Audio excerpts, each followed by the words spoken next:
Emily. I work for MsMojo. I've been in a relationship for 9 years. Hello, my name is Fernando. I work for WatchMojo Español, and I am currently single, but ready to mingle. Hey guys, it's Lisa from MsMojo, and this year, I am single. Hey, I'm Mike. I work for WatchMojo. I'm happily married and I have 2 kids.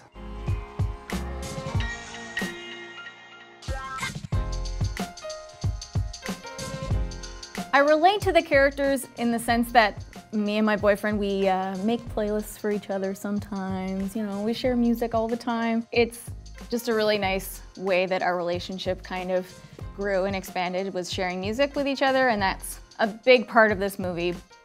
The character that I relate to the most in The Notebook, it's definitely Noah. We're both hopeless romantics, and I think that the way that he knew that Ali was the one and he waited so long for her, I'm kind of the same person in that way. I give it my all when it comes to finding love or when I feel I'm in love. And even if time passes sometimes, I do hold hope, like Noah did. And when I see something that I like, I got it.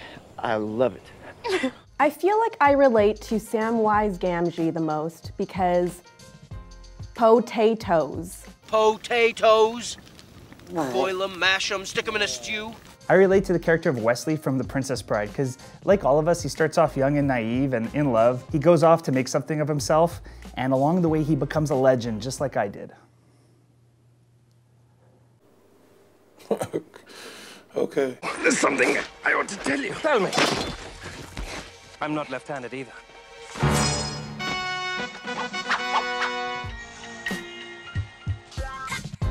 I think this movie's really good for somebody who's in kind of the dating side of relationships, because it's sort of filled with possibility. It's all young love and stuff like that, but it's kind of left a little bit open-ended, which is kind of different for a romance movie.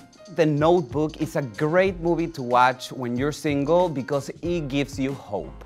It gives you hope that true love does exist. The way that Noah stayed in the house with Ali when they're older, it's there, you can't get any more romantic than that.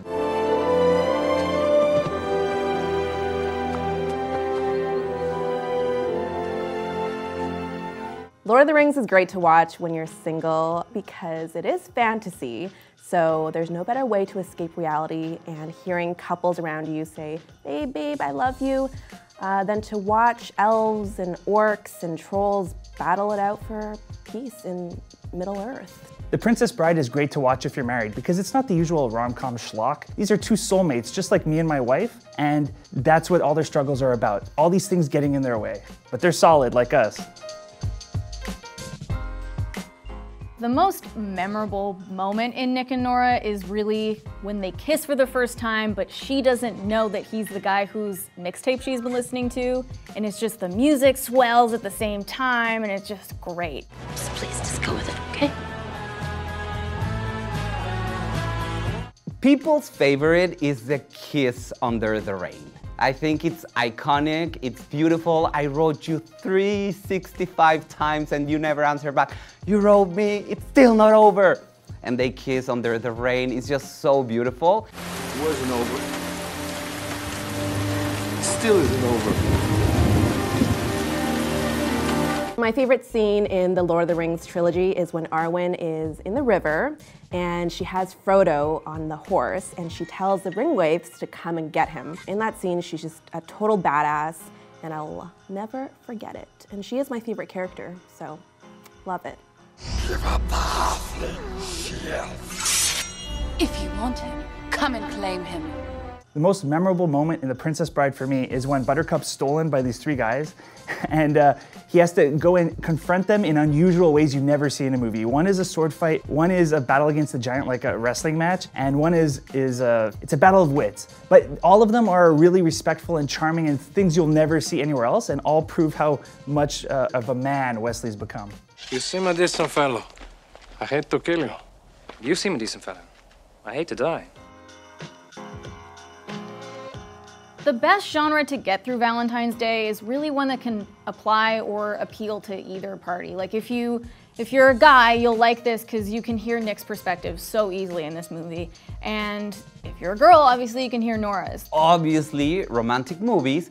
However, if you are not very much into romantic movies, there are a lot of very good horror Valentine's Day movies, like My Bloody Valentine, which is one of my favorites, and also one that's called Valentine. It's all about like an old friend on Valentine's Day sending them gifts and trying to kill them. Seeing all these lovey-dovey couples around me when I'm single definitely doesn't make me feel the greatest, so I like to escape with my favorite genre, which is fantasy.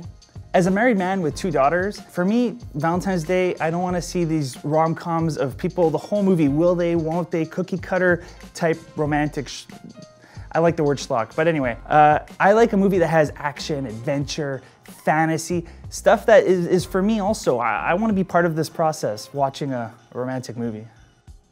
Check out these other great clips from MsMojo and be sure to subscribe and ring the bell to be notified about our latest videos.